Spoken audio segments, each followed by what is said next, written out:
Erica D'Arcangelo. You could tell perhaps by that last name, you would know I would love to talk to Erica. Really, really great conversation with her. She is a son of Italian immigrants. She is a marketer. She is a author. The book that we talk about, which would be her most recent, is a great story about pizza. A story about pizza. My first question is how has pizza changed your life? The Italian culture views food very, very differently. I don't know if it's that differently from other cultures, but it's just different that they gather around and it's treated differently. And Erica's grandparents came to the U.S. Grandfather worked in the mines at 9 years old. Got let go, had black lung, and started a restaurant. And just incredible story. And we get to hear from Erica what that household was like with her parents and her grandparents and starting the restaurant and how she started marketing grassroots through TikTok and other ways and got over 300,000 followers, got millions of views. And the restaurant is incredibly popular. And just her view on how that's done and how she did it. And she's so humble, by the way. And her view on discipline is very interesting given the family tradition. But it's a wonderful conversation. It went by in a moment, and she continues to write more books, and it's just an absolute pleasure talking to Erica. Thanks so much for listening and watching. Hi, I'm Joey Pinz. People ask me, how did I lose 130 pounds? The quick answer is always discipline. I started my business, wasn't paying attention to my health, was eating too much, drinking too much sweets. My daughter was born. The next thing I know, I'm pre-diabetic. I have hypertension. I knew something had to change. Discipline. I, like many of you, have faced many challenges in your career, in your family, in your life, in your faith. How did you attack them? How did you approach them? How did you solve them, hopefully? It all had to have some degree of discipline. I'm also asked, how did you found and start a tech business? And it lasted over 25 years. Discipline.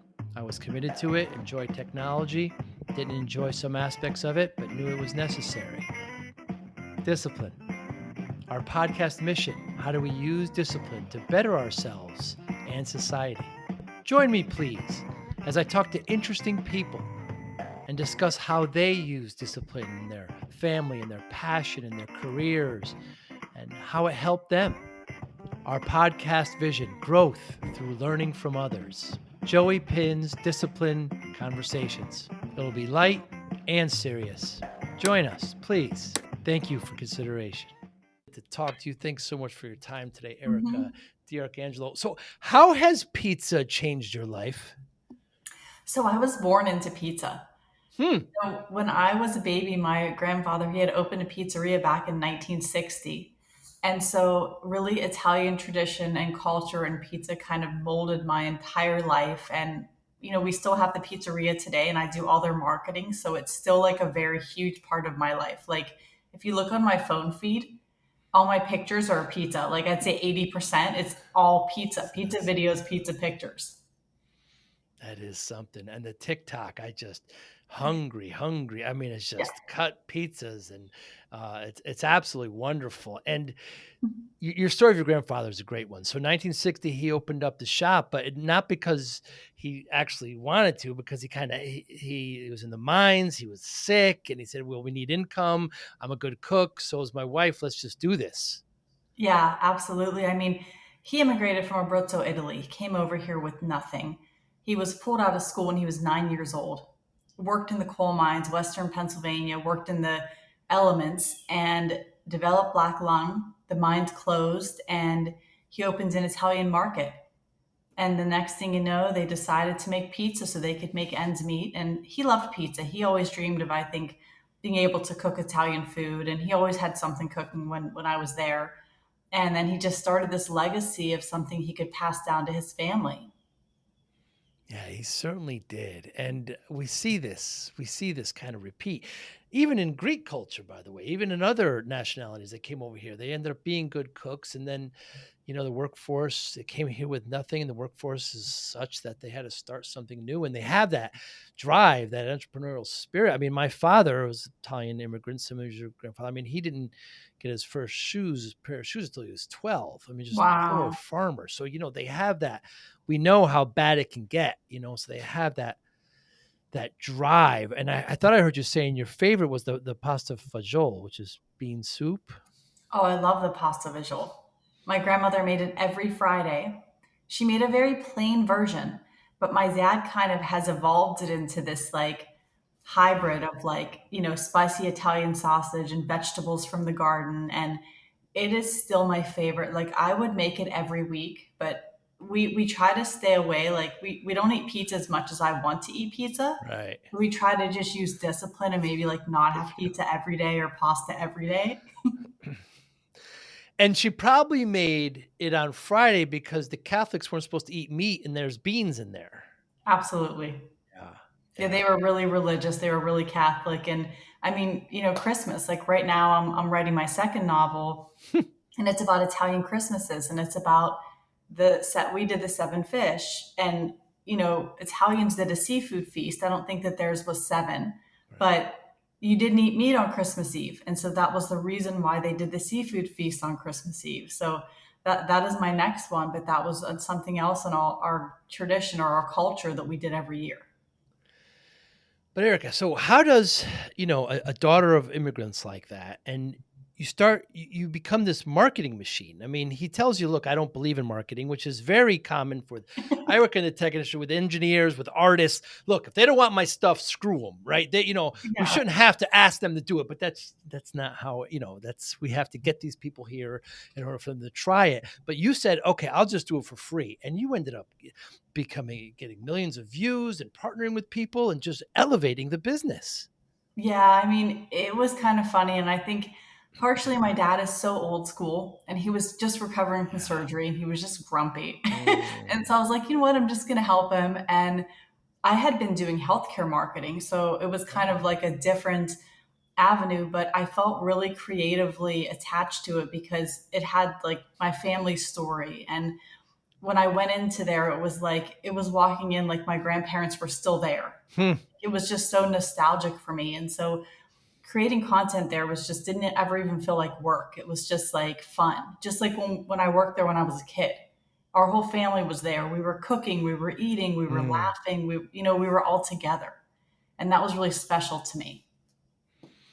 Yeah, every child should work at a restaurant for a little while, right? I mean, because it humbles you, right? Because you're serving, you're just doing it all. You're washing dishes, you're mopping the floor, you're also helping with the menu. You're just filling in all these gaps. And I was at friends pizza places. I worked the front, I worked the back, I worked the middle. But it's really humbling, and it's really good work, and it's needed for many. Yeah, I think it teaches you a lot about different areas of life. Like Mm. we started out, I think it was 8 or 9 years old. My grandfather would pay us 10 cents a box to fold boxes. And then we were allowed to wash dishes. And then we could sauce and cheese pizzas. And then, we could take food out and then we could run the register. And like the very last job was like running the ovens. That was like, Mm. you were like when I was 18, I was a senior in high school. My job was to run the ovens. And it was like, I was in charge You there. made it. Yeah, I you made made it. it. Yeah. Yeah. Yeah. The ovens are, yeah, big deal because they're hot and you've got to keep it going, especially on a Friday or Saturday night. You've got to rotate them around, figure which is there, and make a queue. And the other thing about in the kitchen, there's always cleaning that needs to be done. There's never, the guys that leaned against the wall, there was a term for them, and it's not a very nice one, but there was always cleaning. There's always something that needs to be done in the kitchen. Oh yeah, 100%. And I mean, now it's like you go in there, they're open 3 to 9, 4 days a week, and they're selling 100 pizzas. It's And amazing. so just like the phone ringing, the Late pizza's night. cooking, the appetizers being made, the dine-in, Mm. the parties, there's so many moving parts, even just like the bar and the drinks. And it is like a well-oiled machine. Hmm. I really thank my dad for that because while I was videoing and picturing and doing all my creative stuff, my dad was like making sure the product was good, making sure the place looked good. Like there was so much, he had so much of a creative eye of like, how can I make this Mm. place even better? Is he more art or science, Erica? He was a math teacher and he was a high school Ah. superintendent. So he's more, I would say, science, but he walked in there and he just kind of came to life. And it was really cool to see that and see how he had renovated the building, because the building was very historical and he kept it so it still looks like an old building, but it's kind of newly updated, which is Mhm. nice. Yeah, I've seen pictures. Got a lot of character. Got a Yeah. real lot of character. Has the do you cook at all, Erica? Has the bug bitten you? Oh yeah, Yeah, yeah, of yeah. course, right? Yeah, I make Yeah. homemade sourdough. I cook a lot. I just made homemade pasta this weekend, actually. My daughter too. I mean, I cooked with my daughter since she was like a baby, and I was like, when she finished school, I was like, I wanted her to go to school for culinary, and it was so funny because I was like, well, what do you want to do? And she was like, marketing, and I was like, what? I was like, you should go for culinary. You're such a good cook. I'm like, I work all the time. You want to do marketing? And she's like, yeah. I was like, okay. Tell me your ingredients for pasta. What do you I make pasta as well. What do you tell me how you do it? Use So eggs?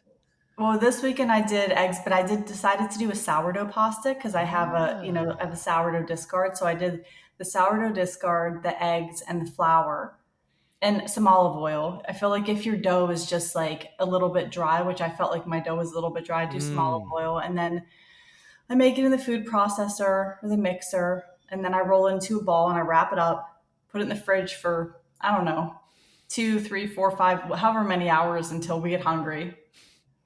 And then I just roll it out like paper thin. And I have like from Italy, I have a kind of like a linguine cutter. Yes. I hand cut it, and it's kind of therapeutic, I feel like, to cook. It's really nice. Yeah, it's funny you say that because I enjoy cooking more now than ever. Yeah, I mentioned I was in a tech field. I get to walk into that kitchen, Erica, and it's relatively clean and uncluttered. And I start pulling ingredients out, and I start yeah, preparing them. I start feeding people. I clean as I go. I was, I worked in the kitchen in college, so I understand it a bit. And then when everybody's done eating, clean as you go, and then I'm all done and I walk away. Nowhere in my business do I get to see a project from beginning to end like that. It's same. really refreshing, and plus I get to feed people and I'm eating as you're going, and it's absolutely wonderful. When I make pasta, so semolina flour, I usually use also 00 flour, Yeah. water, a little salt.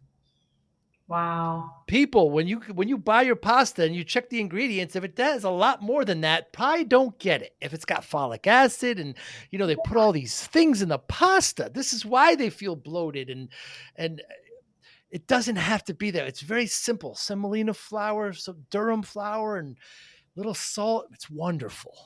Yeah, it's wonderful. So my parents, they were recently in Abruzzo because my dad is now getting his Italian citizenship. And Ah, they found a little restaurant there that does a homemade spaghetti.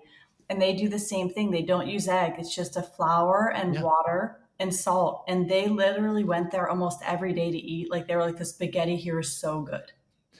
For thousands of years, mankind has been getting wheat and turning it into flour and adding it to water and making dough, right? I mean, you think about that recipe, it's thousands of years old, and it's absolutely wonderful. Do you put sugar in your marinara? I don't. I don't either. My grandma did that. My grandma put like a little bit of sugar, a pinch of sugar. And I don't. I've been using those. I think they're called the Di Napoli, the tomatoes. San Marzano? Oh yeah, I've been using Yeah, those, and they're so sweet without any sugar. right. So that's been really delicious lately. Or my mom, she's a master gardener, so she grows the San Marzanos, and then we roast them, Mm. and then we peel them, and we make sauce, and that sauce is just like absolutely amazing. Hmm. And it is sweet, like on its own without sugar. It doesn't need it. Yeah. In the north, I have cousins up in northern Italy, and this they Mhm. make the sofrito, which is like the carrots and the celery, Yeah, and they kind of make that as a base, and they add the tomato. In the south, where my father's from, they don't do that at all. And there's a lot more dairy up north because there's cows. There's a lot more olive oil in this. We put, my relatives put olive oil on everything, and so I know you can't give away, secrets there at the restaurant, but I'm sure they're following those kinds of traditions. But what traditions that were Italian? You mentioned the pasta fagioli, how he's kind of, I don't want to say Americanized it, but he just kind of changed it to his local, what's available in the area, right? Because he put, like, I think he said spicy sausage in there and things like Oh that. yeah, it's so good. Yeah, and there's nothing wrong with that. It's great. Are there other items that they've kind of changed that way from traditional to more of a, to a local feel? I mean, yes and no. Like our whole lives, we always had homemade chicken cutlets. Of And so we make course. the same cutlet, but we do a chicken parm sandwich and then we do a homemade roll. And Mm. it's so good. And then we do my Aunt Rose's meatball recipe. And we do a meatball appetizer. And my dad actually learned to make focaccia in Italy. And so Mm. he makes homemade focaccia. So we have that. So I mean, he's kind of taken the things from Italy and brought them back, and he's made them authentic. But there, are maybe little things where he puts his own kind of pizzazz on it. Mm. Yeah, chef has their liberty, has their artistry, right? To be able to make them. And why rectangle? I know you do have a circle one, but why start rectangle? That was what was from my grandfather's region. I see. It was more of like a square/rectangle pizza, and he started making them like that. And the other thing too is he doesn't bake the pepperoni on. Ah, Like unless someone asks for it, we put the pepperoni on after because he didn't want the pizza to be greasy. yes, that's the problem with a lot of pepperoni pizzas. They get too greasy. Yeah. And Yes. pepperoni is an American thing, by the way. Yeah. But I asked you about the square pizza. So I had this friend, indulge me for a second here, Erica. Mhm. So I remember at Thanksgiving over a friend's house. This is years ago. They made the I'm sorry, I don't yeah, it was Thanksgiving. So there was a turkey, but they also made a big pot roast. And the pot roast, the ends on each end were cut off.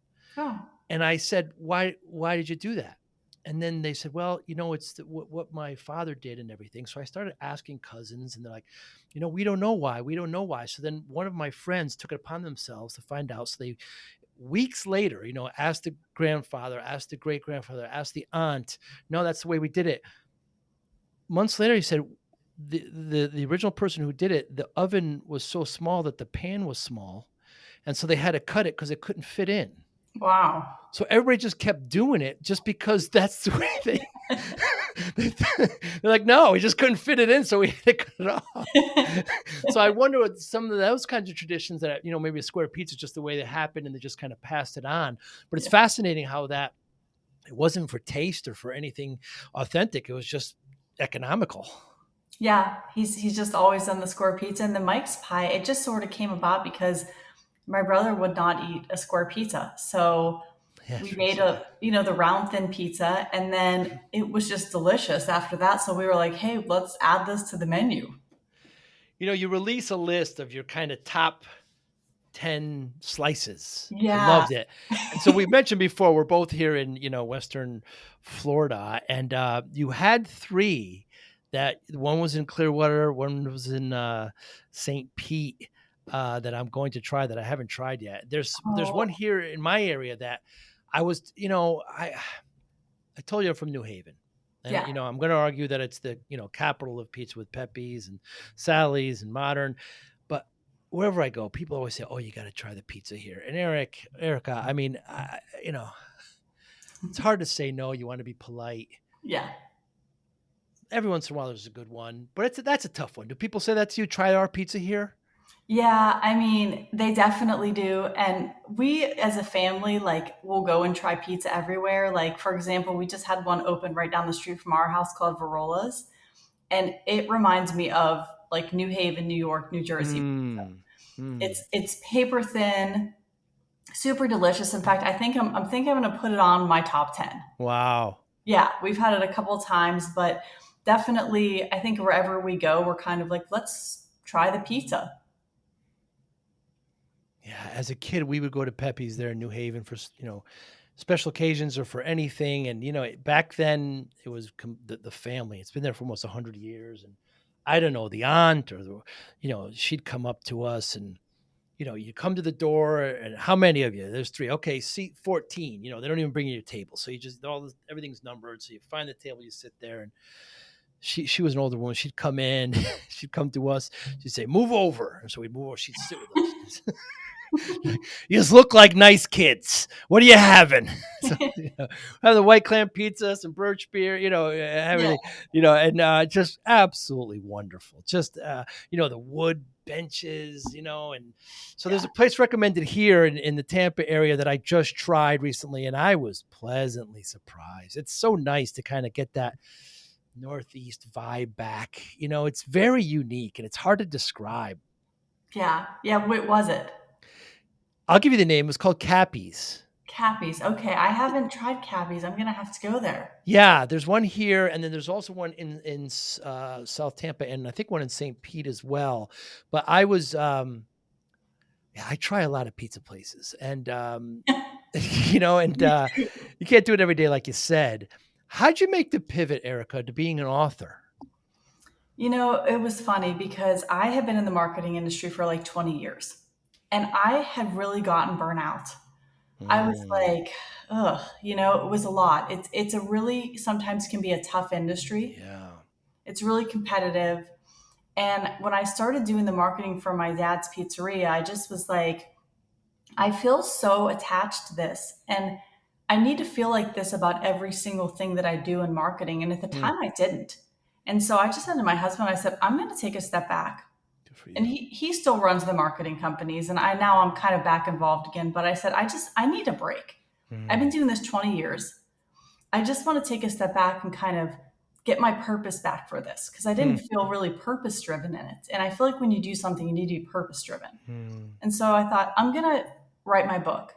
And then the funny part was, is I wrote my book and I let my book sit for 4 months because I didn't know what to do with it. hmm, And it kind of dawned on me like, oh, it needs marketing. Like you know marketing. And so then I began to market my book and I started selling books. hmm. And I was like, okay, let me try this, let me try this, just the different things that I had learned and used over the years. And so it really helped me to learn book marketing. How is book marketing different from pizza marketing? So it's so strange because okay, pizza marketing, you're targeting a geographic area. So you That's want true. people that are in a Mm, vicinity around the pizzeria. mm, So it's kind of looking at how can I saturate this area and make this place known everywhere. Or places like TikTok where people are going to go on pizza tours, they're going to come in, which we have people like that, or that are like, hey, I saw you on TikTok. I drove 4 hours to get here. wow. And we're like, amazing, come in, let's go Wow. eat. Book marketing is like, okay, there's audiences of like, who's going to read my book? Hmm. Whether it's like people who read those type of books in that genre or people that like pizza or Italian Americans and then targeting those people, but targeting them on like a very much of a larger scale. But also, it's a guessing game because you don't know who bought your book. Hmm. Yeah, you don't. So you Yeah. don't have that information.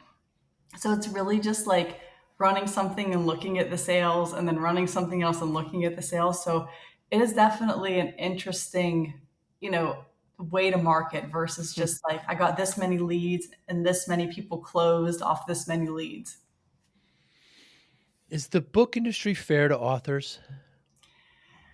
I think yes and no. I think as an author, you either have to be able to be picked up by a literary agent, which isn't always easy if you're a brand new author. Like right now, I'm just being looked at by agents, and I'm on my second book, plus I've written a children's book, plus I have two more children's books coming out, and I'm on my second novel. Amazing. So I had to kind of get myself as an author, like I had to make myself known as an author online, do press, do a lot of media. And I think when you're just an author, if you don't have the marketing, it's tough because you have this beautiful book that you've really like poured your heart and soul into. And you either need to find an agent, which isn't always an easy thing, or you need to figure out how to market it yourself. So it can definitely be tricky. And there's a lot of books and content out there. But I think the only silver lining is that I think we go through content so quickly, Hmm. like we consume so much content that I don't know that we could ever make enough content that we would be able to consume it all as a society. There is no shortage on content, that's for sure. Yeah. And so you were doing marketing for healthcare. Was that still digital? I mean, how has digital changed from traditional marketing? I mean, traditional marketing in my eyes, like when I first started, it was like you put up a website and people may, they found you, but a lot of it was just knocking on doors, Hmm. making calls. Hmm. And then marketing transitioned from this traditional to all of these different social media assets and all these different places where people now work. So instead of you calling them or knocking on a door, it was like there's all these people on TikTok, all these people on Instagram, and all these people on LinkedIn and on Facebook, and looking at who's there and what they're there for, and then trying to get your message out in kind of like a sea of other messages. So marketing just became, I don't want to say complicated, but it became a lot more than it was before. Hmm. Because there's all these channels now, whereas there's not, these channels didn't exist Hmm. before. So did that kind of I think you didn't use the term burnout, but I just kind of sense that's what happened. Is it because it changed so much and that you had to kind of keep on top of it that you got that burnout, you think? I don't think it was a change. The change was okay because I like technology and I like to Yeah. learn new things. But for me, I think it was just really needing to feel the connection of like, why am I doing marketing for this? Hmm. What is the purpose behind this marketing? And really bringing on clients that like, when you market for a client, at least for me, like I need to feel that there is a connection or there's a reason that I'm doing that Mm. marketing above and beyond just, oh, I'm getting paid to do this. Because it's not always easy and you have to change what you're doing sometimes and you have to really be committed. And for me, that commitment, there has to be a purpose that is connected with that commitment. So your approach, Erica, to marketing, is it more art than science? I have an answer in my head. I wonder what the answer is. I think it's a 50-50, and here's why. Really, right in half. Okay, so the first thing in marketing is data. Hmm. Data is science. So you have to set up all of your channels and all your tracking data because your data is going to tell you what's working and what isn't, what you need to do and what you need to change. So there's your Hmm. science part.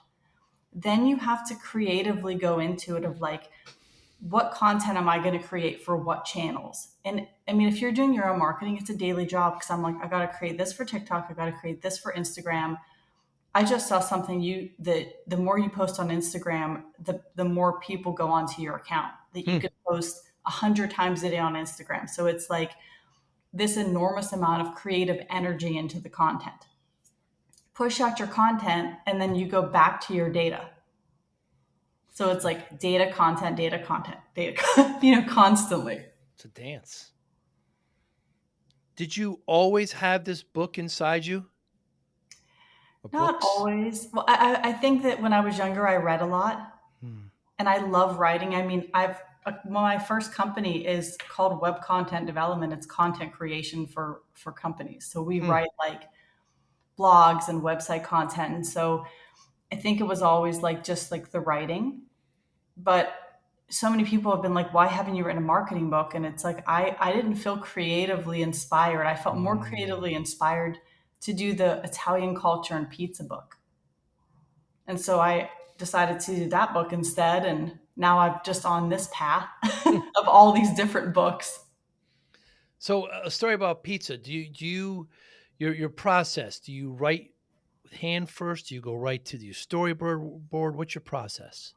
I outline Your and outline. organize like the characters and the scenes and then the chapters. And then I go through and I do each chapter. And then usually I go back through and I write pretty fast, but sometimes, you have to be descriptive Hmm. and you have to sort of look at it as like, okay, I know this story, but for someone who's brand new to this story, what do they need to see here? Hmm. And then I go back and we'll add that. But it's a process. It's like you step away, you go back, you step away, you go back, and until you feel like it's a more finished book, I guess. How do you have the reader in mind as you're writing all the time? I think yes and no. For this first book, it was like my reader was probably anyone that grew up Italian, Hmm. anyone that likes pizza or likes a story that is happy and uplifting. That's one of the things is like all of my stories have some type of a message. They're all positive, they're all uplifting, and the person may face obstacles, but I want a story that's going to be, someone's going to finish it and they're going to feel like, oh, I'm going to go do this. I'm going to go accomplish this. Hmm. This story inspired me to do something good. So your goal for the book is inspiration? Yeah. I think it's for me, the message of that book is anything that is worthwhile is going to be difficult. You're going to have barriers in your life, and you have to just understand that's part of the game, and you have to push through, and you have to really achieve that goal. Because I think sometimes people set out on a goal and they underestimate the amount of effort that it's going to take to reach that goal. Mm. And so it's just almost expecting, like, okay, there's going to be issues I'm going to run into here, and that's okay.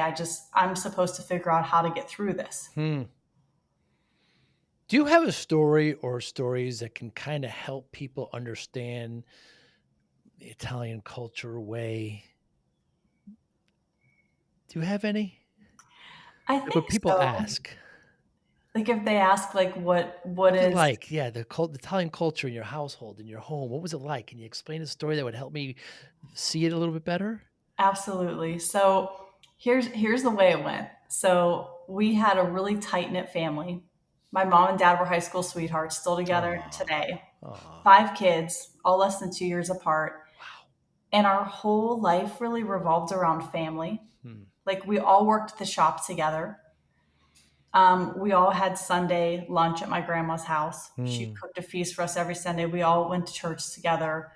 And really, we really created our lives together as a family. And we're still, even now, a close knit family.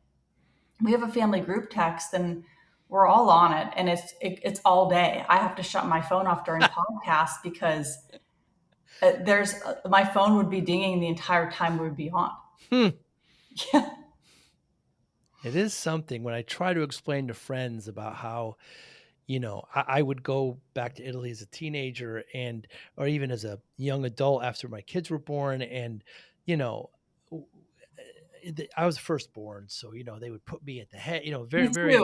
Yeah, you are too. Yeah, so and they would ask, how many hours do you work over there in the U.S. And I said, well, I started my business, 40, 50, and they'd slam their drinks out. What is the matter? That's why you have gray hair. I can't. What is And of course there'd be yelling, but it was all with love. If anybody were to hear it, any of my American friends would hear it, they think, wow, you guys were arguing. I said, no, no, no, no. They just get loud and passionate. That's just the way it is. Very different. Yeah, us too. Like we say how we feel. No Yes. one holds back the opinion. If you Why would you? fight, you squash it. Blood is thicker than water. You move Yeah. past it. You're loyal to your family, and that's just the way it is. My father's from a small town there in Caserta that I mentioned, south of Rome, north of Naples, and I brought some my friends. This is pre-COVID, 2015, 2016. I remember we went to one of my uncle's house, and all of my relatives would argue over who fed me. It was that, it was wonderful. And we went to my one uncle's house, and uh, he was making something for us and he got some eggs and he pulled them out of the cupboard. And my friend's like, what the heck? There's going to be chicks in there. I said, no, no, these eggs are right from you don't have to, they're right from the chickens. And Yeah. of course, my uncles whose wife had passed 4 or 5 years later would always have the plate, her mat set up and and her chair set up for her, of Oh, course, still. Yeah, it was. And, it was hard for them to, it was very nice, but it's just very different. And maybe that's not exclusively Italian, but it is kind of different from our generation, it would seem. yeah, I understand that. I think too, at least for us, like remembering our family members is carrying on the traditions. Mm, Like last year, we had actually the year before, we had our Christmas Eve dinner at the pizza shop. wow. That was what my grandparents did. And just, the seven fishes, that's what my grandparents did. So Wow.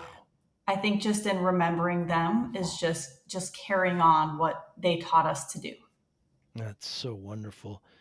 Did you go over there a lot as a kid? To Italy? I did. When I was 16, I lived there for a summer. Wow. Yeah, and then a few years ago, actually, my dad decided to take our whole family. So he took all 5 kids, my sister's husband, my daughter, and it was my daughter's first trip abroad. And we went for, I think it was about 2 weeks. And he took us over to Abruzzo, and we got to see and spend the day with our family and have dinner. And One of our family members owns an agriturismo, so we stayed there, and there were all kinds of like, baby chicks, baby goats. It was a really like baby ducks. It was cute. We had a really nice time. And it was like a trip that I'll always remember because Mm, he took us to all these very beautiful places, and we just got to experience Italy as a family. And then after that, we went every single year until COVID. wow. Yeah, we were going once a year. We took my grandma who'd never been out of the country. This is my grandma on my mother's side. That's wonderful. Yeah. I remember I brought my kids when they were in their, younger single digits. Now they're in their 20s. And in fact, I just brought it up recently, but we were at my aunt's house and she was going to cook something for us. And of course, my aunt was like, pick one of the chickens. And my daughter was like, oh, and they didn't realize that they were picking it because we were going to, we were going to be eating it. And so I'll tell you a very quick story about, so I'm 10 years old, Erica. So it's the first day of summer. And my father says to me, gives me a suitcase, says, put some clothes in here. I said, sure, Dad, put clothes in there. And he brings me to the bus station in New Haven and tells the bus driver to drop me off JFK Terminal 1, gives me a bus ticket and a plane ticket and a picture of my grandmother. Said, you're going to meet your grandmother in Milan. And I said, great. So 10 years old with a suitcase, Wow. didn't even bring me to Queens, didn't even bring me to the New York City bus. And so I get on the bus, I go there. He said, don't worry, there'll be adults there. This is 1978. And I ask and I fly over there and I have a picture and I find my grandmother and my uncle and I, I love them. And I would spend many, many summers thereafter doing the same. And it was just, now he would be arrested if he were to send a 10-year-old out like that. But back then it was just different. He had some work to do. He couldn't go, but I want you to be with the family. It was wonderful. That is wonderful. I wish I would have done that as a kid. I was always like, when I went at 16, I feel like I didn't appreciate it. I took Right. my daughter at 10, and I think she really appreciated it. Mm. Yeah, you gain such a different kind of education just because they do things different there. It's not better or worse, and I'll continue to make that. It's just different. Yeah. Um, and one story, again, when my friends say, "What's it like?" So I had two cousins. Uh, you're not going to believe this, but Antonio and Franco, right? Yeah. Tony and Frank, and they would they worked in the village. I don't know what they did. They did something, cleaned or something, and it was Monday and it was raining. And I saw them. They weren't working. I said, "Why aren't you working today?" And they said, "Well, oggi a piove." So it's raining. We don't work when it rains. I said, "Okay." So we played cards and drank wine and chased girls. So Tuesday, same thing. It was raining. They weren't working. Wednesday's a beautiful day. Beautiful day, Erica. They weren't working. I said, why aren't you working today? And they said, you never start the week on a Wednesday. That's great. So that story encapsulates, I feel, kind of that mentality there. And that would not be dreamt of here. But and Yeah. you laugh, I laugh, but they were very serious. I laughed. And then we just went on and had fun for the rest of the week. So it's just very, very different. It's very different. My parents are interesting because they are also like high energy, just like I am. And so they've been living in Abruzzo, and I called them and they were like, like people just like they're at the coffee shop till 10 or 11. Yeah. They work a few hours and then at 2:30 everyone takes a nap. Nap. Yeah. And then everyone's napping till 5:30. Yeah. And then you It's go hot. and you have like, your cocktail, and you have like, your chips, and you have like your little snack, and then you just kind of walk around, and then dinner is like 8:30 at 9 at night, and then Yeah. everyone goes to sleep. And they're used to like, my mom's a master gardener. She has a jam company. My dad still does superintendent searches. He runs the pizza shop. And so they were like, we don't know what to do with ourselves here. Don't.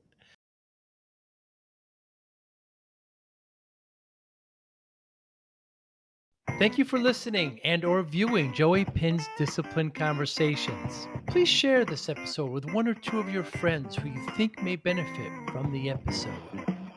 Our website, www.joeypins.com. There you'll find lots of resources and you could join our mailing list. Please follow us on all our social media, Instagram, Twitter, and Facebook. Podcast information, the video version of our podcast is on YouTube. Please subscribe. Audio is on all major podcasting platforms. Please follow them. And if you like it, please consider giving 5-star rating. Would really appreciate that. Thank you again for listening or watching Joey Pinz Disciplined Conversations.